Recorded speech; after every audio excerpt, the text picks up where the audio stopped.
الحمد للہ وکفا والصلاة والسلام علی سید الرسل وخاتم الانبیاء وعلی آلہ واصحابہ الاتقیاء اما بعد فاعوذ باللہ من الشیطان الرجیم بسم اللہ الرحمن الرحیم یا ایہا الناس اتقوا ربکم الذی خلقکم من نفس واحدۃ وخلق منها زوجها وبث منہما رجالا کثیرا ونساء واتقوا اللہ الذی تساءلون بہ والارحام ان اللہ کان علیکم رقیبا صدق اللہ مولانا العظیم۔ میرے بھائیوں اور عزیزوں اور میری بہنوں اور بچیوں، آج ہم سورہ نساء کا آغاز کر رہے ہیں۔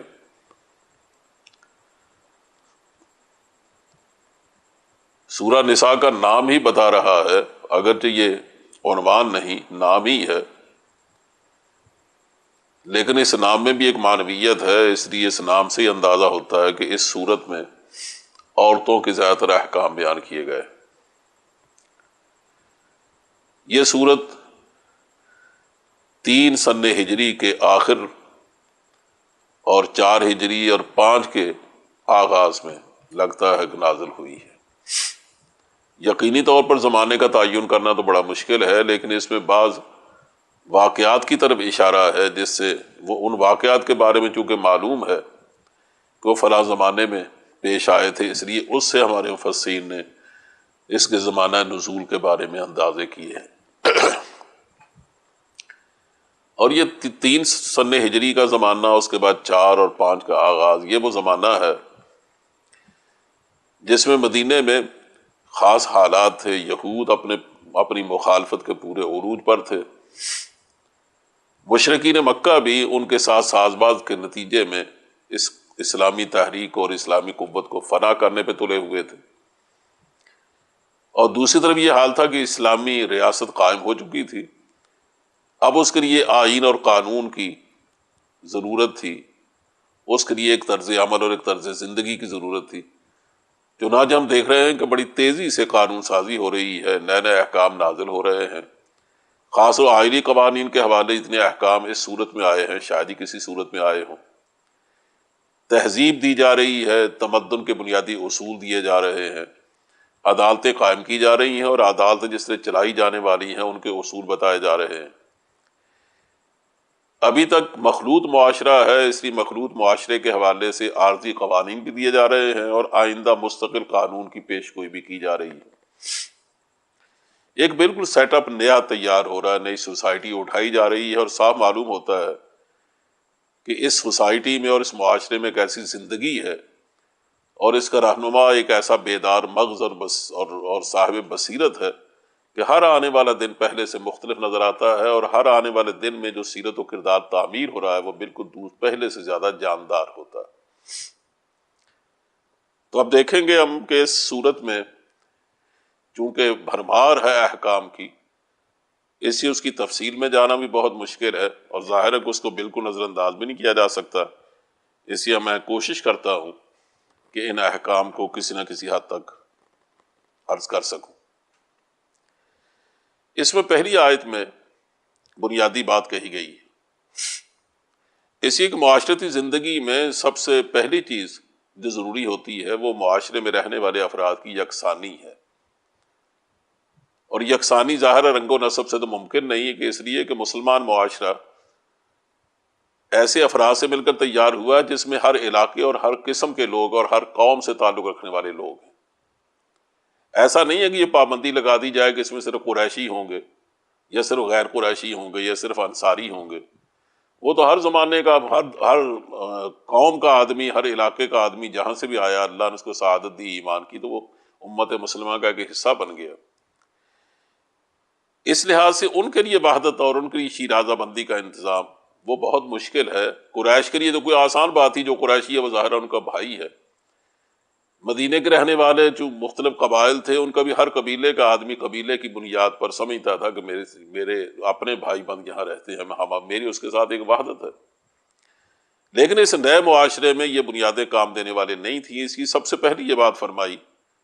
کہ اے لوگوں اپنے اس رب سے ڈرو جس نے تمہیں ایک نفس ایک جان سے پیدا کیا ہے اور پھر اس کی بیوی کو بھی اسی سے پیدا کیا، یعنی اسی کی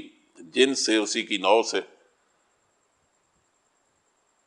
اور پھر انہی دونوں سے سلسلہ انسانیت چلا ہے، نوع انسانی پھیلائی گئی، اور پوری زمین پہ آج تم جو دیکھ رہے ہو انسانوں کی ایک بھرمار ہے، تو وہ ظاہر ہے ساری انہی کی اولاد ہے. تو اس لیے اس کا مطلب یہ ہے کہ نسل آدم ایک ہے. تو تم ہزار اپنے قبیلوں میں تقسیم کرو، قوموں میں تقسیم کرو اور جغرافیائی تقسیم کرو، لیکن حقیقت میں ان میں ایک وحدت ہے، اور وہ وحدت کیا ہے جس کو ہم وحدت اب کہتے ہیں کہ ان سب کا باپ ایک ہے. اور دوسرا فرمایا کہ تم اپنے اس رب سے ڈرو جس نے تمہیں یہ وحدت عطا کی ہے، تمہیں پیدا کیا ہے. تو اس کا مطلب یہ ہے کہ جس طرح ہمارا باپ ایک ہے اس طرح ہمارا رب بھی ایک ہے. تو دو ہماری یہ بنیادیں فراہم کی، ایک وحدت رب، ایک وحدت اب. اب اگر ان بنیادوں کو ہم اپنی بنیاد بناتے ہیں تو اس کا مطلب یہ ہے کہ ہمارے اندر ایک ایسی یکسانی پیدا ہوگی جس کی بنیاد پر شیرازہ بندی بہت آسان ہو جائے گی. چنانچہ ان دونوں پر زور دیتے ہوئے فرمایا واتقوا اللہ الذی تساءلون بہ والارحام، اس اللہ سے ڈرو جس کے نام پر تم ہمیشہ ایک دوسرے سے مانگتے ہو، سوال کرتے ہو، معاملات کرتے ہو. اور یہ جو ایک آدم اور اس کی بیوی کے حوالے سے تمہارے اندر ایک نسل انسانی چلی ہے اور اسی نے تمہارے اندر ایک رشتہ پیدا کیا ہے. پھر آگے ظاہر ہے کہ کہیں قریب کے رشتے ہیں، کہیں دور کے رشتے ہیں. یہ جو رحمی رشتے ہیں، یہ تمہاری قرابت داری ہے، اس کی پاسداری کا ہمیشہ خیال رکھنا، دیکھنا، اس کو قطع نہ ہونے دینا. جس سے تمہارا اللہ سے تعلق ٹوٹ گیا تو تم ختم ہو جاؤ گے. اس طرح اگر یہ وحدت رب کا تصور نہ رہا اور تم نے قرابت داری کا لحاظ نہ کیا تو ظاہر ہے کہ تمہارے اندر شیرازہ بندی نہیں ہو سکے گی. ان دو بنیادوں کو اس پہلی آیت میں بیان فرمایا، اور ساتھ ہی یہ کہا کہ دیکھو ان اللہ کان علیکم رقیبا، اللہ تم پر نگران ہے، وہ دیکھے گا کہ تم کیا کرتے ہو.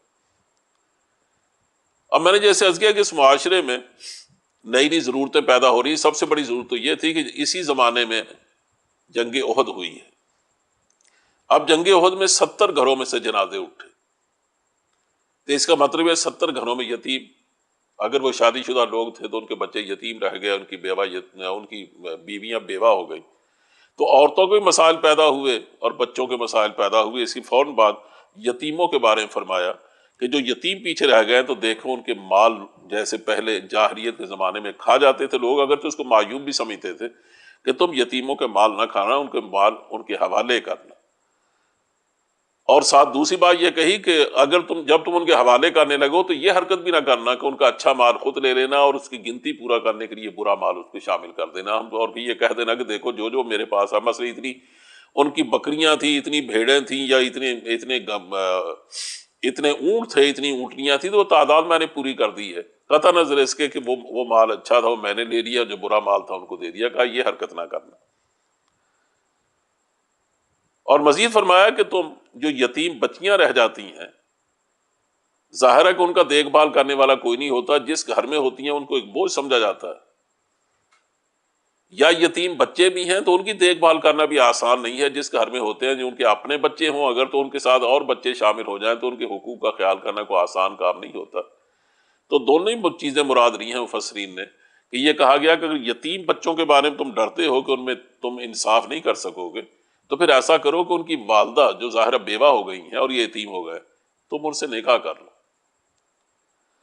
اب ظاہر ہے جب ان کی ماں گھر میں آ جائے گی تو جیسے تمہاری بچوں کی ماں اپنے بچوں کا خیال کرے گی تو ان کا خیال ان کی ماں کرے گی، تو تمہاری ان بچوں کو سنبھالنا آسان ہو جائے گا. البتہ یہ ضرور ہے عربوں میں یہ طریقہ تھا، کئی نکاح کر لیتے تھے. کہا اب اسلام آنے کے بعد ہم نے پابندی لگا دی ہے کہ تم 4 سے زیادہ شادیاں نہیں کر سکتے. 1 کرو، 2 کرو، 3 کرو، 4 کرو، اس کے بعد نہیں. یہی وجہ ہے کہ جو آدمی بھی اسلام جس نے قبول کیا اور اگر اس کی بیویاں 4 سے زیادہ تھیں تو حضور نے حکم دیا باقیوں کو طلاق دے دو. طائف کا رئیس غیلان جب مسلمان ہوا تو اس کی 9 بیویاں تھیں. آپ نے فرمایا کہ 4 رکھ سکتے ہو، 5 کو طلاق دے دو. چنانچہ ایسا ہی ہوا. بہت سارے اس طرح کے واقعات ہیں. تو 4 تک کی اجازت دی ہے، اور اجازت اس لیے دی ہے کہ انسانی حالات درست نہیں جاتے. مثلا اگر جنگ چھڑ جاتی ہے تو ہر جنگ کے بعد نتیجہ یہ ہوتا ہے کہ عورتیں زیادہ ہو جاتی ہیں، مرد کم ہو جاتے ہیں. اور مسلمان تو ہے ہی مجاہدین کی قوم، یہاں تو جنازے اٹھتے ہی رہتے ہیں اور ہمیشہ جہاد میں مرد کام آتے ہیں، عورتیں تو کام نہیں آتی، اس لیے مسلمانوں میں ہمیشہ عورتیں زیادہ رہتی ہیں، مرد کم ہوتے ہیں۔ تو اگر اس کی اجازت نہ دی جائے تو اس کا مطلب یہ ہے کہ ایک بہت بڑی تعداد عورتوں کی ایسی ہوگی جو ہمیشہ بے نکاح رہیں گی، اور اس کے بعد پھر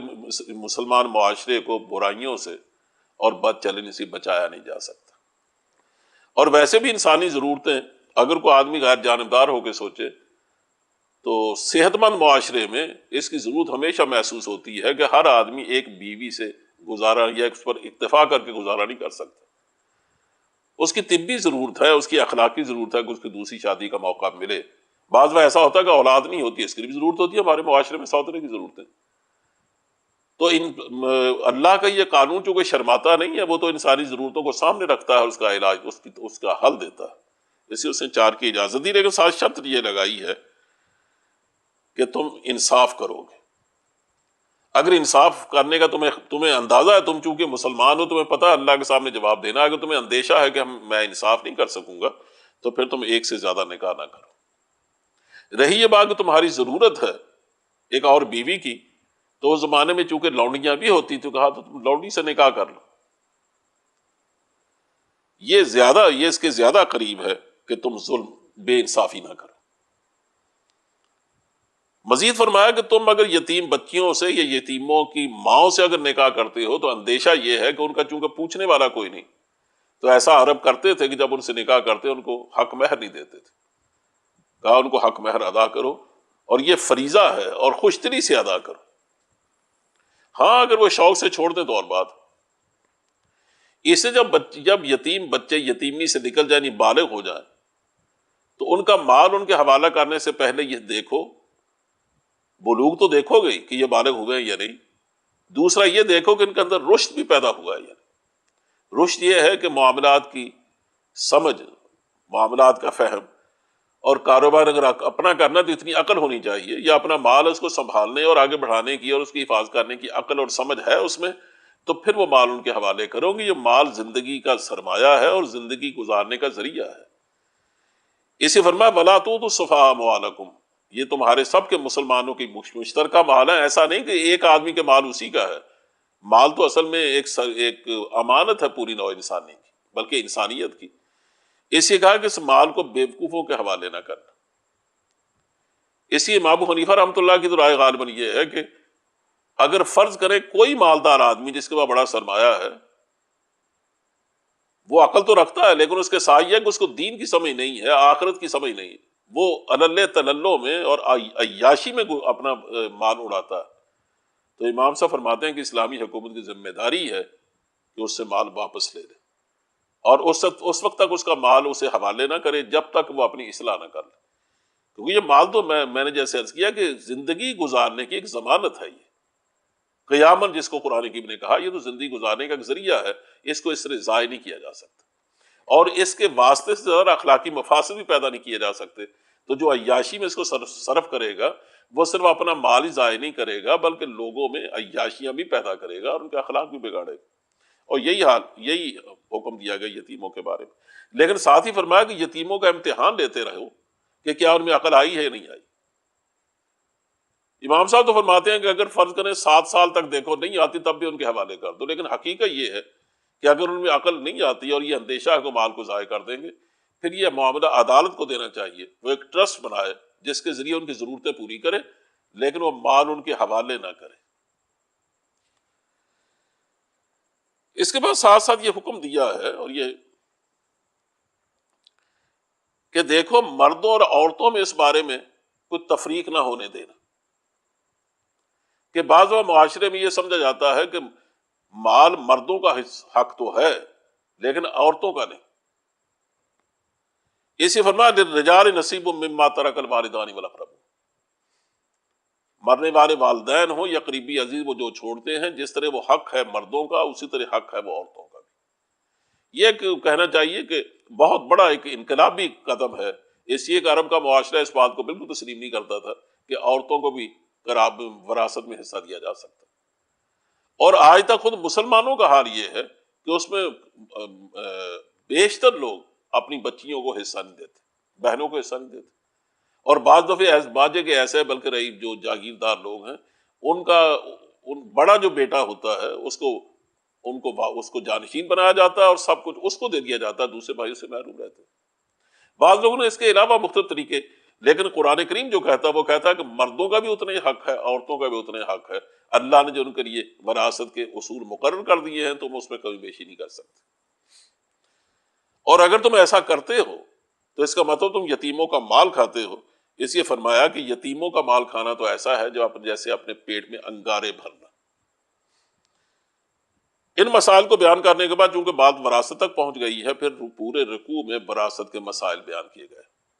اب ظاہر ہے کہ وہ سراسر حساب کتاب کا معاملہ ہے تو اس کو بیان کرنے سے کوئی زیادہ فائدہ نہیں ہوگا، وہ تو ظاہر ہے جب بھی ضرورت پڑتی ہے تو کسی نہ کسی مفتی کو رجوع کرنا پڑتا ہے۔ لیکن یہ معلوم ہونا چاہیے ہمیں کہ اللہ کی اس کتاب نے ہمیں وراثت کے مسائل دیے ہیں، اور اس کا پورا ایک علم ہے جس کو علم الفرائض کہتے ہیں، جس کے ماہرین جانتے ہیں کہ کوئی بات ایسی نہیں ہے کہ جس کی ضرورت پیش آئے اور شریعت اس کا جواب نہ دیتی ہے۔ ان پورے شرعی مسائل کو بیان کرنے کے بعد آخر میں جا کے فرمایا ہے کہ یہ وراثت کے جو قوانین ہیں یہ اتنے نازک ہیں کہ وَمَن يُطِعِ اللَّهَ وَرَسُولَهُ يُدْخِلْهُ جَنَّاتٍ تَجْرِی مِن تَحْتِهَا الْأَنْہَارُ خَالِدِینَ فِیہَا، کہ جو شخص، جو قبیلہ، جو قوم اس کی اطاعت کرے گی ان احکام کی، ہم ان کو ضمانت دیتے ہیں کہ ان کو جنتیں عطا کریں گے جن میں وہ ہمیشہ رہیں گے۔ لیکن اگر وہ ان کی نافرمانی کریں گے، وَمَن يَعْصِ اللَّهَ وَرَسُولَهُ وَيَتَعَدَّ حُدُودَهُ، کہ اگر وہ اس کی نافرمانی کریں گے احکام کی اور حدود سے تجاوز کریں گے تو یدخلہ نارا خالدا فیہا، ہم ان کو اللہ ان کو آگ میں داخل کرے گا جس میں ہمیشہ رہیں گے۔ اس کا مطلب یہ ہے کہ مسلمان جس طرح وراثت کے مسائل کے حوالے سے غفلت کا نہیں بلکہ بغاوت کا شکار ہے، انہیں اس بات کا احساس ہونا چاہیے کہ پروردگار نے اس کی کتنی تاکید فرمائی۔ میں اس سے پہلے کہہ چکا ہوں کہ یہ چونکہ ایک مخلوط معاشرہ تھا، ابھی اسلامی ریاست قائم ضرور ہوئی لیکن اوس و خزرج کے اندر خود گھروں میں گھر ایسے تھے کہ جن میں سارے لوگ مسلمان نہیں ہوئے تھے۔ ان کے یہود سے ایسے تعلقات تھے کہ ہر وقت گھروں میں ان کا آنا جانا، ان کے تعلقات کو یکسر بند نہیں کیا جا سکتا تھا اور ان سے قطع تعلق نہیں کیا جا سکتا تھا۔ یہ تو آہستہ آہستہ ہوا کہ جب مکمل طور پہ یہ معاشرہ مسلمان ہو گیا۔ اب ایسے معاشرے میں جو مخلوط معاشرہ ہو، اس میں اگر فرض کریں عورتیں مسلمان ہیں اور مرد غیر مسلم ہیں لیکن آپس میں میل جول ہے، تو اندیشہ ہے اس بات کا کہ ان کے یہ تعلقات ناہموار تعلقات اور اسلام اور کفر کا ملاپ کوئی غلط نتیجہ نہ پیدا کرے۔ چنانچہ ایسے نتیجے باز نکلے کہ گھروں میں بے حیائی پیدا ہوئی، بے حیائی کے واقعات ہوئے۔ تو مستقل قانون تو اس مخلوط معاشرے کو ابھی دیا نہیں جا سکتا تھا، اس لیے کہ مستقل قانون دے دیا جاتا اگر فرض کریں مرد جو بے حیائی کر رہا ہے وہ اگر اس مسلمان نہیں ہے تو اس کو کیوں قبول کرے گا؟ آپ اس کو نہ سنسار کر سکتے نہ کوڑے لگا سکتے۔ اس لیے عارضی قانون دیا، فرمایا واللاتی یاتین الفاحشۃ من نسائکم فاستشہدوا علیہن اربعۃ منکم فإن شہدوا فامسکوہن فی البیوت حتی یتوفاہن الموت او یجعل اللہ لہن سبیلا، کہ اگر تمہاری عورتوں میں سے، یعنی مسلمان عورتوں میں سے، اللہ نہ کرے کوئی بے حیائی کا شکار ہو جاتی ہے اور لیکن دوسرا فریق جو ہے مسلمان نہیں ہے، تو پھر 4 گواہوں سے اگر اس کی بے حیائی ثابت ہو جاتی ہے تو اس کی سزا یہ ہے۔ یہ عارضی قانون میں بار بار کہہ رہا ہوں، پر مستقل قانون تو سورہ نور میں آیا کہ اس کا عارضی پر حکم یہ ہے کہ اگر واقعی گواہی سے ثابت ہو جاتا ہے کہ اس نے جرم کیا ہے تو فَأَمْسِكُوهُنَّ فِي الْبُيُوتِ، ان کو گھروں میں بند کر دو، حتیٰ يَتَوَفَّاهُنَّ الْمَوْتُ، حتیٰ کہ موت ان کا خاتمہ کر دے۔ کھانا پینا دیتے رہو لیکن مکمل پابندی ہو، گھر سے باہر نہ نکلنے پائے تاکہ دوبارہ اس طرح کا کوئی گول نہ کھلے۔ تو یا تو موت ان کا خاتمہ کر دے، یا پھر یہ ہے او یجعل اللہ لہن سبیلا، یا اللہ تعالیٰ ان کے لیے کوئی راستہ کھول دے۔ چنانچہ جب سورہ نور نازل ہوئی تو حضور نے فرمایا یہ وہ راستہ ہے جو اللہ نے تمہارے لیے کھول دیا کہ مستقل قانون آ گئے۔ اسی طرح فرمایا واللذان یاتیانہا منکم، یہ پہلی صورت تو یہ تھی کہ عورت مسلمانوں میں سے ہے لیکن مرد باہر کا۔ اب یہ ہے کہ اگر مرد اور عورت دونوں ہی مسلمانوں میں سے ہوں تو پھر بھی ایک عارضی قانون دیا کہ فآذوہما، ان کو سزا دو، جوتے مارو، کوڑے مارو، یعنی کوئی متعین سزا نہیں دی، ایذا دو۔ جیسے بھی آپ دیکھ رہے ہیں پنچایت میں بلا کر عام طور پہ سزائیں دی جایا کرتی ہیں، کوئی ڈنڈے مار دیے، کوئی جوتے مار دیے، کہ ان کو ایذا پہنچاؤ لیکن مزید کچھ نہ کرو۔ اس لیے کہ ابھی یہ لوگ عادی نہیں ہیں کسی قانون کے تحت رہنے کے، تو ایسا نہ ہو کہ نئے نئے ایمان لائے ہیں، اب ان سے ایک بڑی غلطی ہو گئی ہے، تم اگر سخت رویہ اختیار کرو گے مردوں پر بھی تو کہیں ان کے اندر بغاوت نہ پیدا ہو جائے اور وہ اسلامی نہ چھوڑ جائیں۔ فَإِن تَابَا وَأَصْلَحَا فَأَعْرِضُوا عَنْهُمَا، اگر وہ توبہ کرے اور اپنی اصلاح کر لیں تو تم بھی ان سے اعراض کرو۔ ان اللہ کان توابا رحیما، اسی کا اللہ توبہ قبول کرنے والا ہے، مہربان۔ اب چونکہ معاملہ توبہ پہ آ ٹھہرا، اس لیے کہ یہ نیا معاشرہ بن رہا ہے، اس میں غلطیاں ہو رہی ہیں، تو ان غلطیوں سے بچانے والا اصلاً قانون نہیں ہوتا، بلکہ اصل آدمی کے اندر کی ندامت ہوتی ہے۔ اندر کی ندامت جب باہر نکلتی ہے نا تو آدمی کے آنکھوں سے آنسو برستے ہیں، اندر دھل جاتا ہے جب آنسوؤں سے، تو پھر اس کا مطلب یہ ہوتا ہے کہ آئندہ آدمی گناہ نہیں کرے گا۔ جتنا آدمی اللہ کے سامنے گڑ گڑاتا ہے، روتا ہے، اپنا اعتراف کرتا ہے گناہ کا، اتنا ہی وہ پاکیزہ ہوتا جاتا ہے۔ اسی اس کے بعد فرمایا انما التوبۃ علی اللہ للذین یعملون السوء بجہالۃ ثم یتوبون من قریب فاولئک یتوب اللہ عنہم، کہ اب ان کا اصل علاج یہ ہے کہ یہ توبہ کریں۔ توبہ کیا کریں کہ یہ کہیں یا اللہ غلطی ہو گئی، آئندہ نہیں کروں گا، میں اس پر نادم ہوں، میں اس پر روتا ہوں، میں اس پر گڑ گڑاتا ہوں۔ یقین دلا دے اپنے عمل سے کہ آئندہ میں اس گناہ کی طرف نہیں جاؤں گا، مجھے توبہ، میری توبہ قبول فرما اور مجھے عذاب سے بچا لے۔ اس کے بعد فرمایا کہ یہ توبہ اصل میں ان لوگوں کی توبہ ہے جن کی توبہ قبول ہوتی ہے جو جہالت سے ایسا کرتے ہیں۔ جہالت سے مراد بے خبری سے نہیں، بعض لوگوں نے اس کو غلط سمجھا۔ جہالت ایک تو ہوتی ہے علم کے مقابلے میں، ایک ہوتی ہے حلم کے مقابلے میں۔ اس کا معنی یہ ہے کہ بعض دفعہ آدمی اشتعال کا، جنسی اشتعال کا شکار ہو کر وہ غلطی کر بیٹھتا ہے، یا بعض دفعہ کسی اور اشتعال کا شکار ہو کر یا انتشار ذہنی کا شکار ہو غلطی کر بیٹھتا ہے۔ یہ ظاہر ہے یہ علم کا متضاد نہیں ہے، یہ تحمل کا متضاد ہے، علم کا متضاد ہے۔ تو ایسی جہالت سے اگر وہ غلطی کر جائے تو پھر وہ فوراً اللہ کی طرف رجوع کرے، اس کو تنبہ ہوگا میں کیا کر بیٹھا۔ اب اس سے بعض دوستوں کو غلط فہمی ہوئی ہے کہ قریب کا مطلب یہ ہے کہ اگر وہ انہی دنوں توبہ نہیں کرتا شاید اللہ توبہ قبول نہیں فرمائے گا۔ یہ اللہ کا کرم ہے، رسول اللہ صلی اللہ علیہ وسلم کی رحمت ہے کہ حضور نے فرمایا کہ قریب جو ہے یہ زمانہ اس وقت تک ہے جب تک آدمی پر نزع طاری نہیں ہوتی۔ حضور نے فرمایا کہ جب تک آدمی معلوم یغرغر، غر کی آواز نہیں آتی اس کے گلے سے، یہ ظاہر ہے جب نزع طاری ہوتی، یہ کیفیت ہوتی،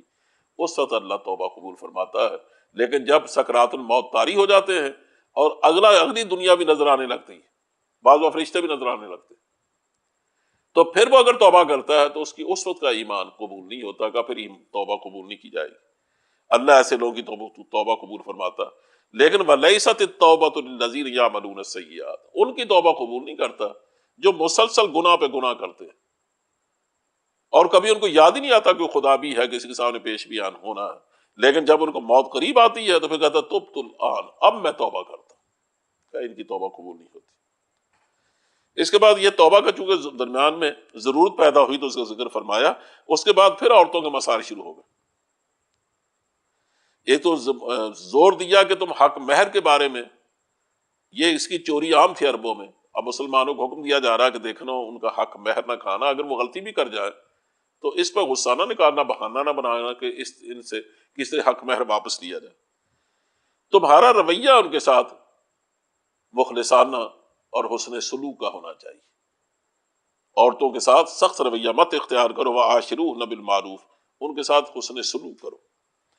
اگر فرض کرو فَإِن كَرِهْتُمُوهُنَّ فَعَسَىٰ أَن تَكْرَهُوا شَيْئًا وَيَجْعَلَ اللَّهُ فِيهِ خَيْرًا كَثِيرًا، یہ ایک بہت بڑی بات ہے، اس کو اللہ کا اگر وعدہ سمجھ لیا جائے تو پھر تو یوں کہیے کہ اس سے بڑی قسمت کی بات اور کیا ہوگی۔ کہا فرض کریں اگر تمہیں اپنی بیوی پسند نہیں ہے، حسن صورت نہیں ہے، اس میں رنگ گورا نہیں ہے، ایسی کوئی بات ہے آپ کو بیوی پسند نہیں آئی، تو اللہ فرماتا ہے کہ ممکن ہے کہ تمہیں ظاہری شکل و صورت اس کی تو پسند نہیں ہے، لیکن یہ ممکن ہے کہ اس کے اندر اور کوئی ایسی خوبی ہو کہ جو تمہیں کبھی نہ کوئی پسند آ جائے۔ اور یہ بھی ممکن ہے کہ اگر تم اس کے ساتھ صبر کے ساتھ وقت گزارنے کی کوشش کرو تو کوئی بڑی بات نہیں ہے کہ اللہ تعالیٰ تمہارے اندر ہم آہنگی پیدا کر دے، وَيَجْعَلَ اللَّهُ فِي خَيْرٍ كَثِيرًا، اسی میں اللہ تعالیٰ خیر کثیر پیدا کر دے۔ اب خیر کثیر یہ بھی ہے کہ ہم آہنگی پیدا ہو، یہ بھی ہے اللہ ایسی صالح اولاد دے دے کہ تم بھول جاؤ باقی اپنی تلخیوں کو. یہ بھی ہے کہ اللہ اس کی وجہ سے تمہارے رزق میں کئی گنا اضافہ کر دے. خیر کثیر کی بے شمار صورتیں ہو سکتی. کہا تم صبر کر کے دیکھو کہ ہو سکتا ہے کہ تم ایک چیز کو ناپسند کرو اور اسی سے اللہ تعالیٰ خیر کثیر پیدا کرے. کہا ان اردتم استبدال زوج، اور اگر تم نے فیصلہ کیا کہ میں بیوی بدلنا ہی چاہتا ہوں، دوسری بیوی لانا چاہتا ہوں، تو کہا پھر دیکھو یاد رکھو کہ دوسری بیوی لاؤ تو جو کچھ اب تک دے چکے ہو اسے واپس لینے کی کوشش نہ کرنا، چاہے تم نے خزانہ کیوں نہ دے دیا. اور پھر ایک طرح سے کہنا چاہیے کہ تھوڑی سی غیرت بھی دلائی ہے کہ عجیب بات ہے کہ جن کے ساتھ تم انتہائی قریبی پرائیویٹ تعلقات پیدا کر چکے ہو اور اس طرح مل چکے ہو کہ جس کے بعد کوئی رشتہ باقی اور اس کے بعد سوچا بھی نہیں جا سکتا، تو کیا ان پر اب الزام لگا کر حق مہر اور دیے ہوئے تحائف واپس لینے کی کوشش کرو گے؟ یہ تو آدمی کی فتوت کے خلاف ہے، اس کی مربت کے خلاف ہے، اس کی اس جمع مردی کے خلاف ہے کہ اس طرح کی حرکتیں مردانہ نہیں ہوتی. یہ تو بڑی گری ہوئی حرکتیں. اس کے بعد ایک تفصیل بتائی ہے کہ کون کون سی عورتیں ہیں جو حرام کر دی گئی. اس زمانے میں سب سے بڑا جو گناہ کیا جاتا تھا عورتوں کے حوالے سے وہ یہ تھا کہ اگر کوئی آدمی ایسا مر جاتا کہ جس کی ایک تو سگی ماں، اس کی اولاد جو ہے اس کی ایک تو سگی ماں ہے، لیکن دوسرے اس کے گھر میں جو بیویاں ہیں وہ ظاہر ان کی سوتیلی ماں ہیں، تو جو بڑا بیٹا ہوتا تھا وہ یہ حرکت کرتا کہ وہ اپنی جس سوتیلی ماں کو پسند کرتا اس پر چادر ڈال دیتا. اس کا مطلب یہ کہ آج کے بعد یہ میری بیوی ہے. وہ اپنی بیوی اپنے باپ کی منکوحہ سے شادی کر لیتا تھا. حضرت صلی اللہ علیہ وسلم کا سخت نوٹس لیا ہے. یہاں تو قرآن کی میں صرف حرام قرار دیا لیکن بہت بڑا حرام قرار دیا اور اللہ کی انتہائی ناراضگی کا ذریعہ قرار دیا. اور حضور نے فرمایا کہ ایسے آدمی کو جو کسی بھی محرم عورت سے جس کو حرام کیا گیا ہے اس سے اگر یہ ناجائز تعلق پیدا کرتا ہے یا گناہ کرتا ہے تو حضور نے یہاں تک فرمایا اسے قتل کر دیا جائے. تو یہ جن عورتوں کے بارے فرمایا کہ تمہاری یہ وہ حرام کر دی گئی ہیں، ایک تو ماں ہے، سوتیلی ماں. سگی ماں کے بارے میں تو کبھی بھی تصور نہیں رہا. مغرب سے اندیشہ ہے اس بات کا کہ انہوں نے چونکہ رشتے بالکل بلا دیے ہیں کہیں یہ رشتہ بھی پامال نہ ہو جائے، لیکن اس جاہلیت نے رشتہ پامال نہیں کیا تھا. البتہ سوتیلی ماں کا انہوں نے رشتہ نہیں سمجھا، اس کو فاحشہ قرار دیا ہے اور مقتل. اور یہ بھی کہا کہ اللہ کی سخت ناراضی کا سو اللہ کی ناراضی بڑھتی. اب جو عورتیں حرام کی گئی ہیں ان میں کہا تمہاری مائیں تم پر حرام ہیں، تمہاری بیٹیاں، تمہاری بہنیں، تمہاری پھپھیاں، تمہاری خالائیں، اور تمہارے بھائی کی بیٹی، تمہاری بہن کی بیٹی، تمہاری وہ مائیں جن کا تم نے دودھ پیا ہے یعنی رضائی مائیں، اور تمہاری وہ بہنیں جن کا تم نے کسی عورت کا مل کر جس کے ساتھ تم نے دودھ پیا، اور تمہاری بیویوں کی مائیں یعنی تمہاری ساسیں، یہ بھی تم پر حرام ہے. وَرَبَائِبُكُمُ اللَّاتِي فِي حُجُورِكُمْ، اور تمہاری وہ بیویاں جن سے تم نے نکاح کیا اور ان کی دوسری شوہر سے بیٹیاں ہیں، وہ تمہاری ربیبہ ہیں، کہا ان سے بھی تمہارا نکاح حرام، وہ تمہاری یہ حرام ہے. شرط یہ ہے کہ اس بیوی نے اس دوسرے شوہر کے ساتھ، ہاں ظاہر ہے کہ وہ اس کی اولاد ہے تو یہ تو ہے، یعنی اس کی بیٹی بہال اس کے لیے حرام ہے. وَحَلَائِلُ أَبْنَائِكُمُ الَّذِينَ مِنْ أَصْلَابِكُمْ، اور تمہارے بیٹوں کی بیویاں یعنی تمہاری بہویں، یہ بھی تمہاری حرام. اس سے تم اپنے نکاح میں دو بہنوں کو جمع نہیں کر سکتے. حضرت صلی اللہ علیہ وسلم نے مزید اس میں اضافہ فرمایا، یوں کہنا چاہیے اس کی وضاحت فرمائی کہ تم پھوپھی اور خالہ کو بھی جمع نہیں کر سکتے. اور فقہا نے اس کو آسان کر کے بتایا، کہا کہ فرض اس طرح کرو کہ ایک مرد ہے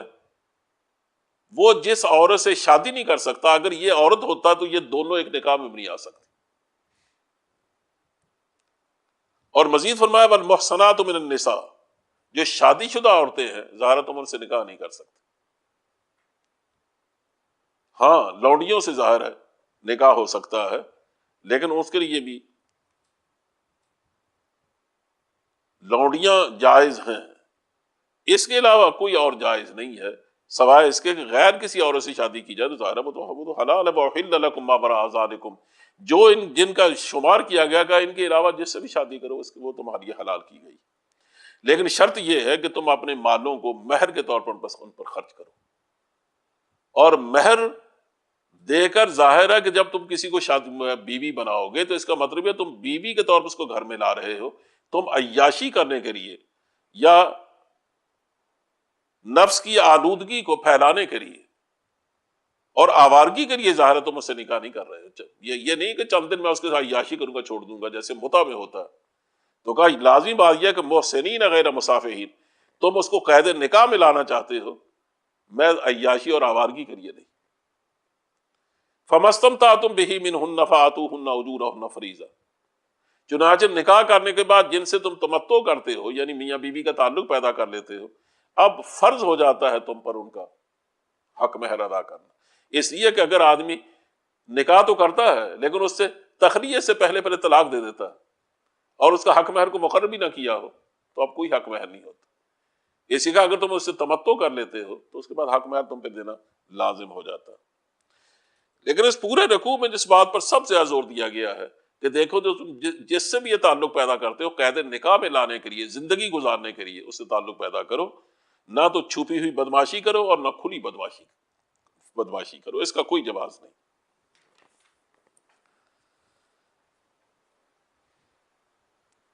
اور فرمایا کہ اگر تم اللہ کی اطاعت کرو تو ظاہر اطاعت صرف آئری زندگی میں تو نہیں ہے، وہ تو بیرونی زندگی میں، اور تمہاری بیرونی زندگی کا ایک اہم حصہ تمہاری کمائی ہے.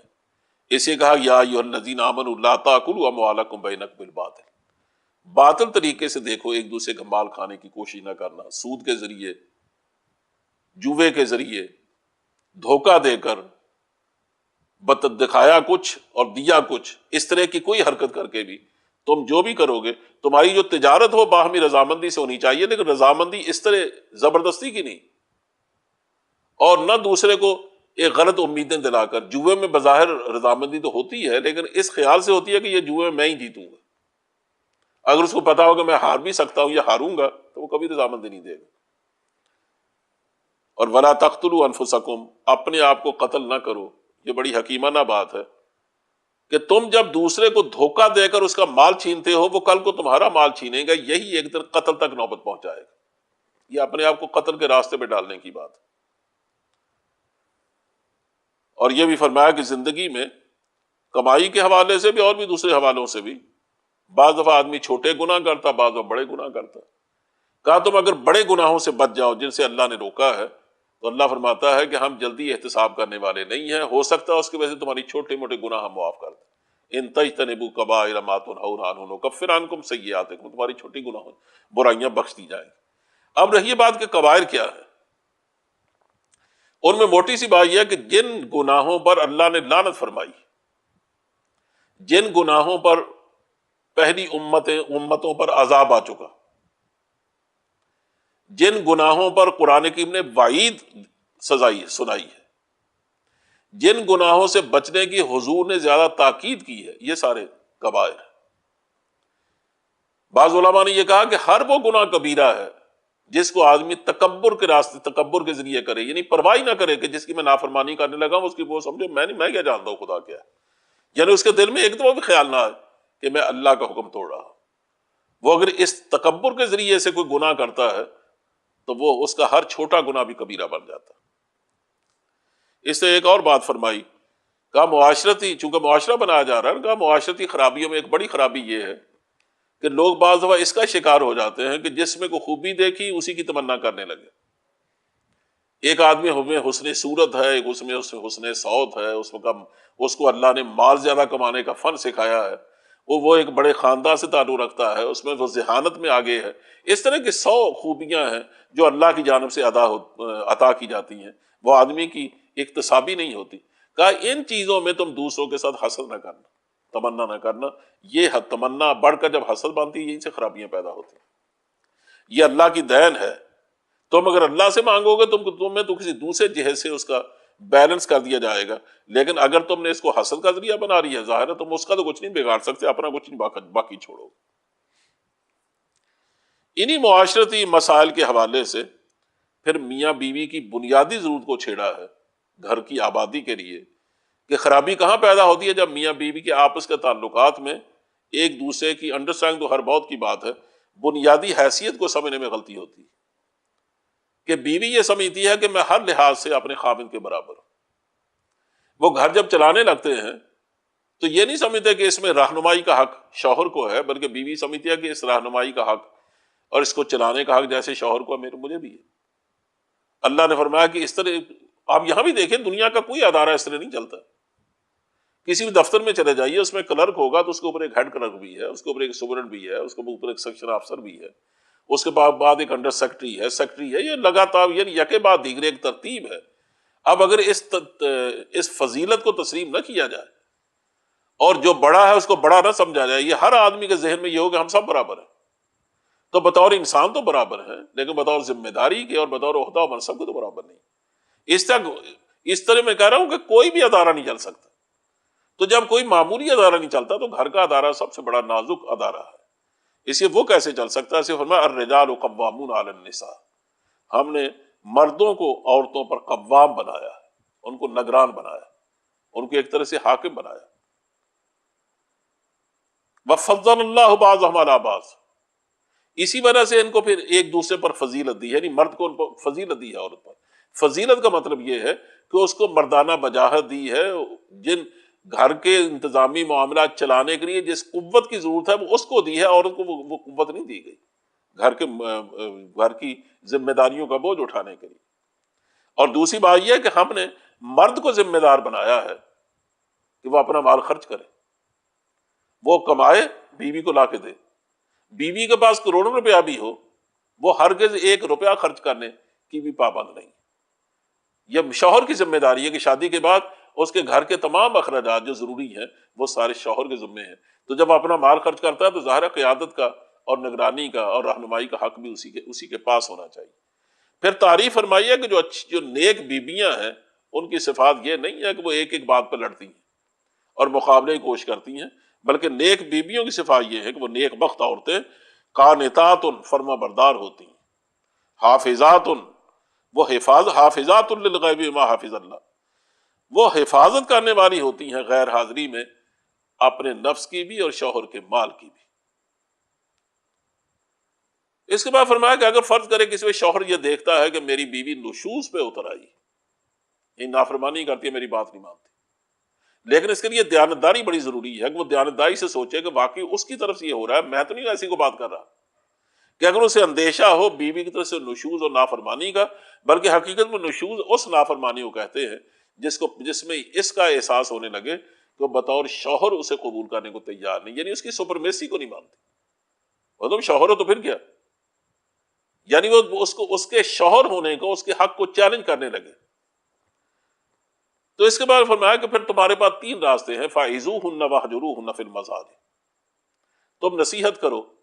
اس کو نہیں مانتی تو ہلکی پھلکی مار بھی مار سکتے، اگر پھر بھی نہ مانے نہ پھر نصیحت کرو، اس کے بعد تنہائی میں الگ کر دو اسے، اس کی پرائیویسی جدا کر دو۔ فَإِنْ أَطَعْنَكُمْ فَلَا تَبْغُوا عَلَيْهِنَّ سَبِيلًا، اگر وہ اطاعت کرنے لگے تو پھر نہ کوئی بہانہ ڈھونڈو اسے مارنے کا، یہ تنگ کرنے کا۔ اور اگر اس کے بھی معاملہ ٹھیک نہیں چلتا، کہا إِنْ خِفْتُمْ شِقَاقَ بَيْنِهِمَا، معلوم ہوتا کہ ناچاکی بڑھ گئی ہے تو پھر دونوں خاندانوں کی طرف سے حکم لو، صلح کرانے والے،